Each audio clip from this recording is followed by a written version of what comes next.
Welcome to On Spot Review. I am going to talk about the Castle of Cagliostro. The reason why I wanted to watch this movie was this was credited as Miyazaki's first film he directed.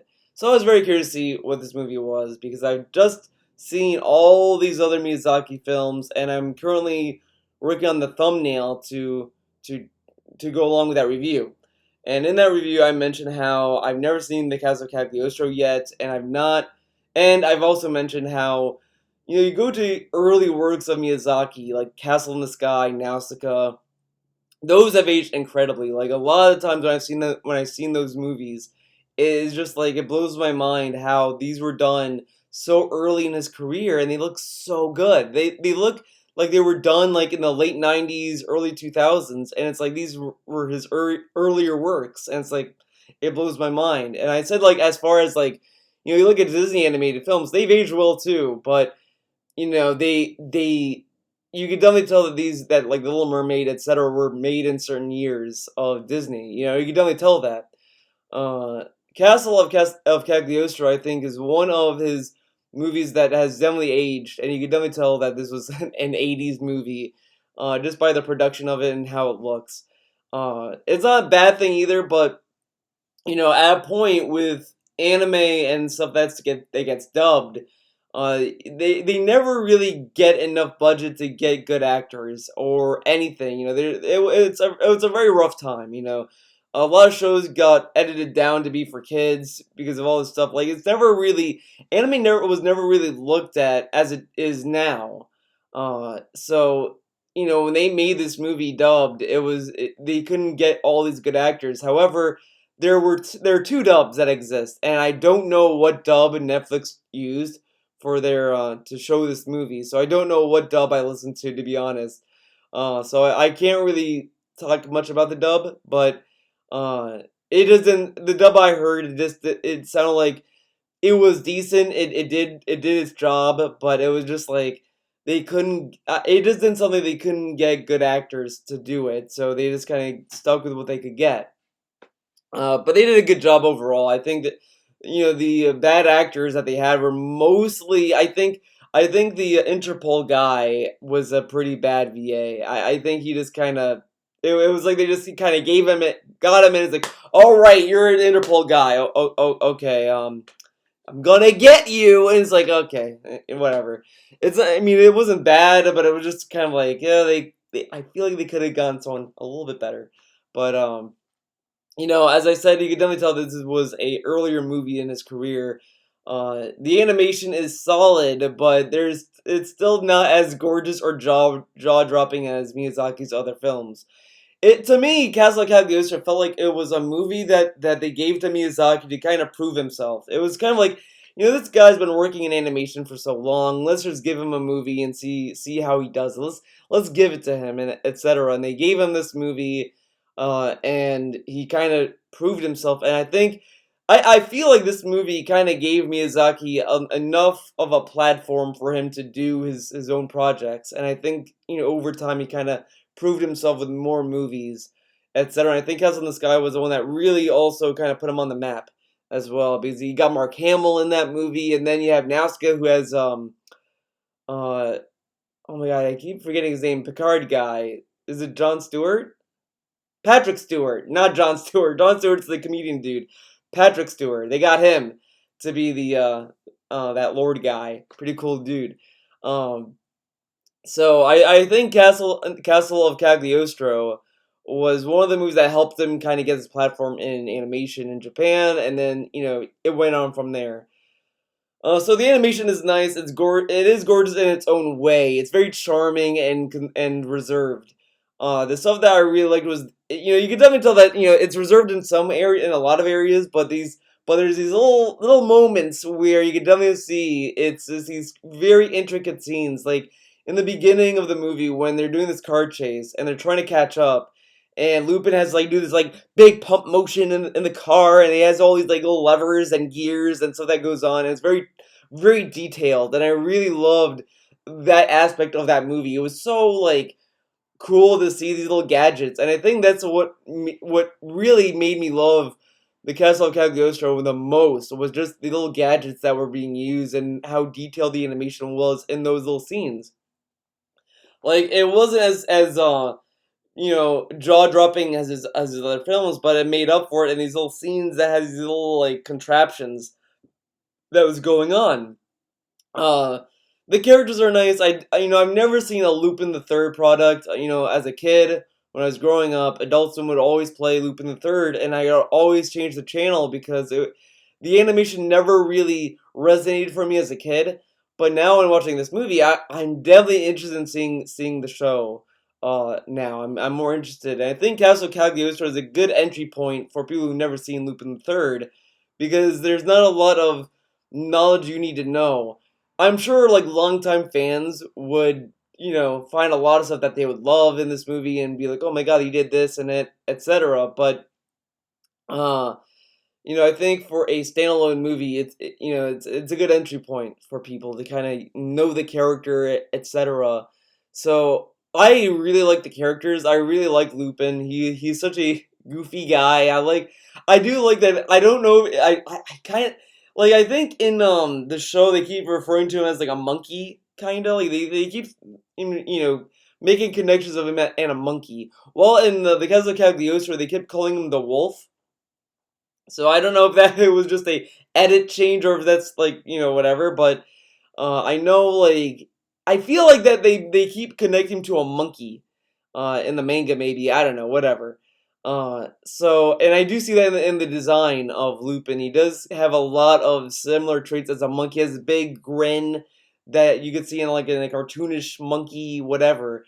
So I do like his design and his energy. I think that's what really got me into Lupin the Third. It kind of reminds me of Cowboy Bebop with the character design of Spike Spiegel, where he's this big lanky guy and he's just going like really fast sometimes and etc. While I think like Lupin is a more like goofier version of that. I think maybe Cowboy Bebop is a more serious kind of parody of Lupin, or maybe there's some like genuine inspiration going back and forth. A lot of stuff with animation and creation is there's all this big network of references that's really cool.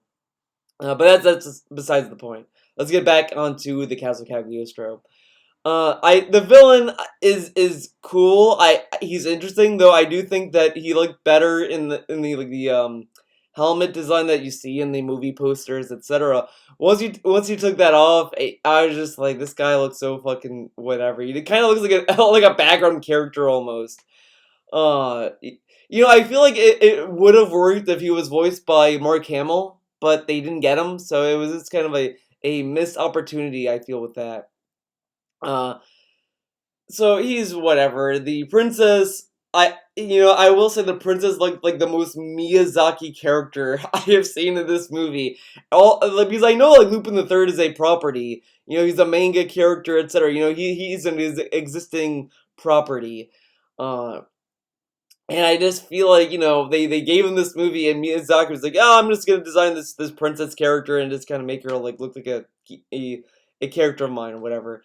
Because like she was giving me such vibes of like the princess in Castle in the Sky and Nausicaa, which came after this movie. So I'm sure like it's no coincidence, but it's funny that you see a lot of the DNA of Miyazaki's style in this film, and you really see how much of a visionary he was, and I wonder, I don't know the development of this movie, and I'm very curious to see how Miyazaki would look back on this. Like, was it was he happy to do this movie? Was it just I had to do this movie just to move on? You hear all these stories with directors that do these properties and do these movies just to, to get something that they need.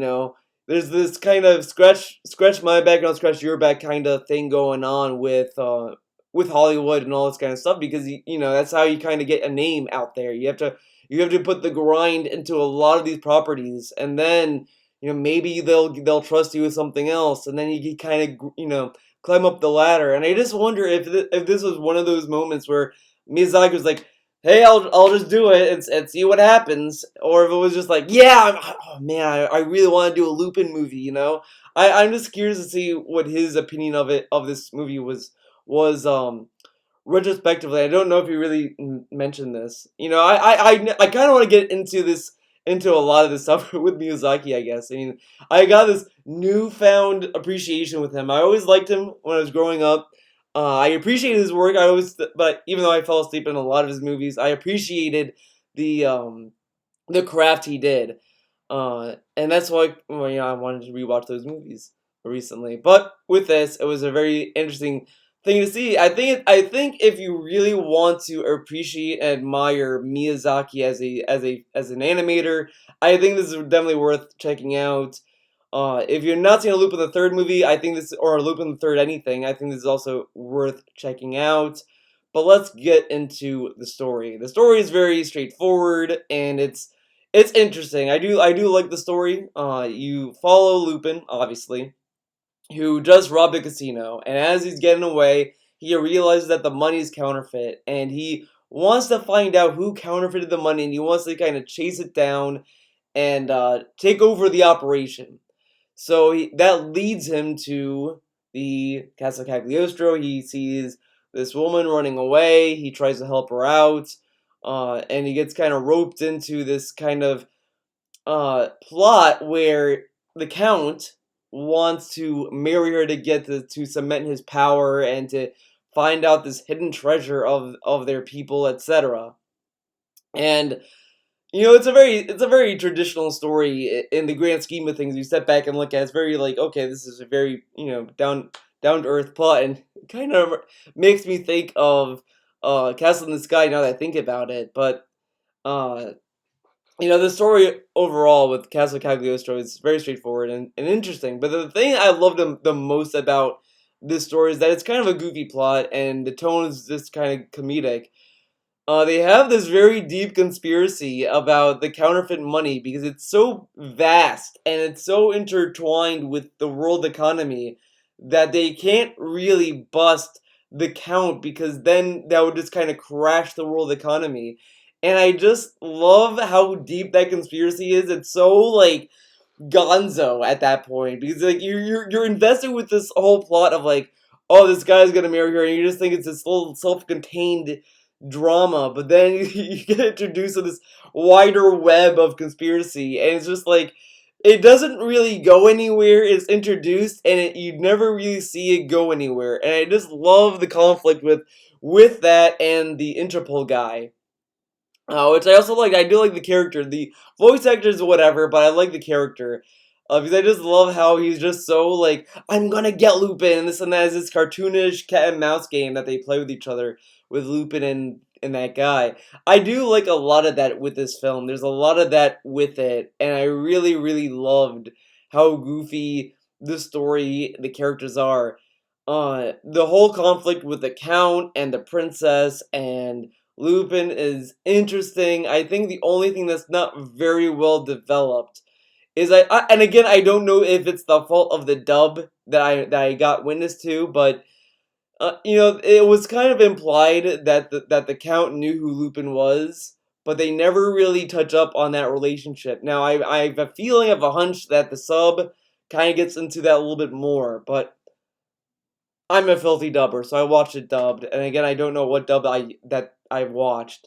Um, because I don't know how bad it was. Because again, this was done in a time where a lot of anime that was getting dubbed was not really getting a lot of. It wasn't being taken as serious as it is now. No one's really going in and trying to do a good. Trying to keep it like as solid and perfect to the vision of what the original was or the intent. So I don't know how good the translation was for this or whatever. It's very hard to tell, especially when you go to properties in the 80s and 90s trying to watch stuff like that.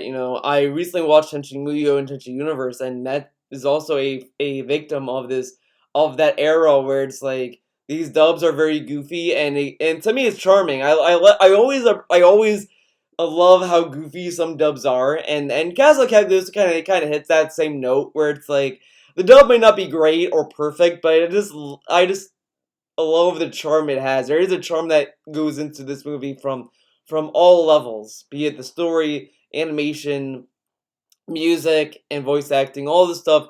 Like it's not perfect, but there's a lot of stuff that I just appreciate and it's just charming to me. And I think that's what what really holds Castle Cagliostro up for me is that it's a very charming movie. It's not a movie that is like you're gonna sit there and be like, oh, this is awful, or you're gonna cringe at some things. Even with the dub, it's like this could be better, but what you're watching is entertaining. So I do like what Castle Cagliostro ultimately did, um, as far as movies are concerned. But it's pretty solid. I do like a lot of stuff that this movie has is in its wheelhouse, and I do think it's a nice movie to see as a way to see where Miyazaki kind of started. So, if you were to ask me what I would rate Castle Cagliostro, I'd probably give it like a 7 out of 10. It's a very average movie. The story is pretty straightforward. It's not anything that is like that got me gripped. It wasn't anything that was like, oh my god, what's gonna happen next, or invested. But I did enjoy the ride. It was a very fun movie to watch from start to finish, just on the animation itself. I do like the characters. I do think the samurai guy was underutilized. I think his name was like Goemon or whatever, but I feel he was just kind of there.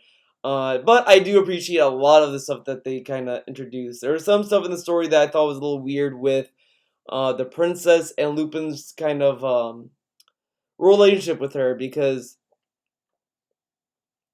excuse me, but in the story the movie they kind of like mention how, oh, I met her when she was a kid and this and that. It's like you didn't age while she has aged in the timeline. Like that I just didn't really that kind of bothered me a little bit. And again with the Count is just this undeveloped relationship that they had, and it's like it kind of gets dropped a little bit. But it's overall a solid movie and it's fun to watch. But it's not. I don't think it's one of Miyazaki's better films either, but I kind of don't count it as a Miyazaki film either because this was a adaptation, and this was a property that he was just kind of given. So I don't know. I don't know how many other people feel about this movie, but it's a solid movie. I do think it's worth checking out.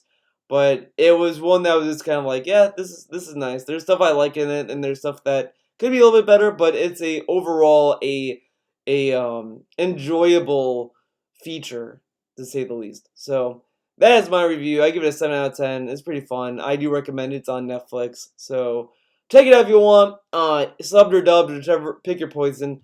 But that will be it for this on the spot review. See you next time. Thanks for watching.